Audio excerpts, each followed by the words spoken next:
Aqui tem uma notícia, um breaking news importantíssimo, urgente. Acaba de chegar a informação, o chanceler de Israel, que está promovendo um genocídio, está promovendo, aliás, uma ação pior do que a dos nazistas, segundo os rabinos de Israel, acaba de declarar o Lula persona non grata em Israel. O ex-chanceler e assessor especial para assuntos internacionais da Presidência da República, Celso Amorim, classificou como absurda a decisão de Israel, que considerou o presidente Lula como persona non grata devido à fala em que ele comparou a escalada dos ataques israelenses contra os palestinos em Gaza ao Holocausto nazista.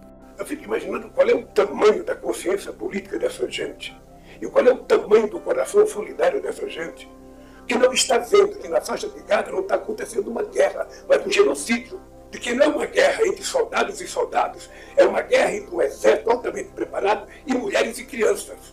Sabe o que está acontecendo na faixa de Gaza com o povo palestino? Não existe nenhum outro momento histórico. Aliás, existiu quando Hitler resolveu matar os judeus. A jornalista Andréa Sadi, do G1, Celso Amorim, afirmou: "Isso é coisa absurda. Só aumenta o isolamento de Israel. Lula é procurado no mundo inteiro. E no momento, quem é persona non grata é Israel. O governo brasileiro está considerando a possibilidade de convocar o embaixador de Israel em Brasília, Daniel Zonshine, para prestar esclarecimentos sobre as recentes medidas adotadas por Israel em relação ao presidente Lula após a declaração de persona non grata feita pelo gabinete de Netanyahu. A Federação Árabe Palestina do Brasil, a FEPAL, classificou o status de persona non grata como uma honra para Lula.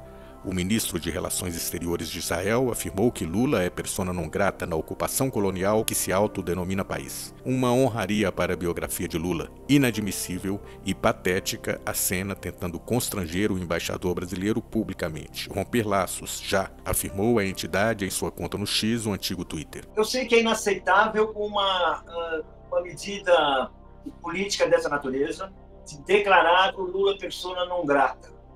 Por quê? Ele está cumprindo o seu dever de homem público, coerente com a sua história política, e ele está defendendo o povo oprimido no mundo. Hoje, o povo oprimido por Israel, que não precisamos nem, que eu não gosto nem de lembrar, mas quem quiser lembrar, lembra, as referências históricas são reais, é uma opressão equivalente, comparável àquela que o povo judeu sofreu durante a Segunda Guerra ou não, queiramos ou não. Então, Lula cumpre a sua obrigação. Uma ameaça desse tipo apenas rebaixa ainda mais os compromissos de qualquer governo democrático do planeta. Ameaçar um presidente que está defendendo os direitos de um povo oprimido, gente, isso não existe.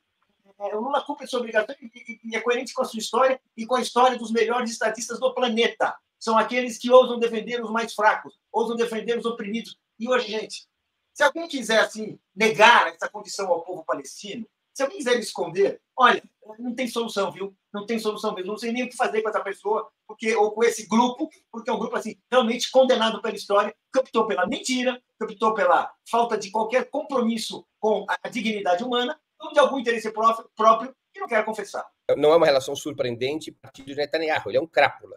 Netanyahu trata de defender seus crimes de lesa humanidade contra o povo palestino através da mesma cobertura, do mesmo álibi que o regime sionista sempre utilizou, que é o álibi do Holocausto, que é o álibi do antissemitismo.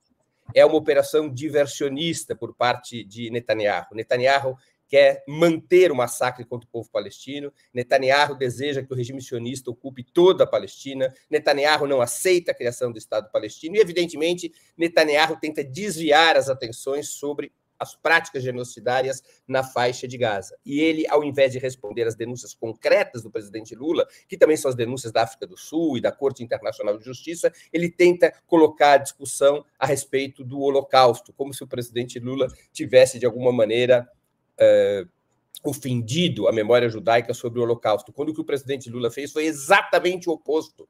Exatamente o oposto. Ele defendeu a memória do Holocausto, ele defendeu a história do massacre e do sofrimento dos judeus, dizendo claramente que ela não pode ser usada para o genocídio contra o povo palestino, que ela não pode servir de álibi contra o povo palestino, e que não é possível que o regime sionista faça o que está fazendo em nome do povo judeu, depois do sofrimento que o povo judeu passou nas mãos do nazismo. Então, Netanyahu faz uma operação diversionista que é esperada.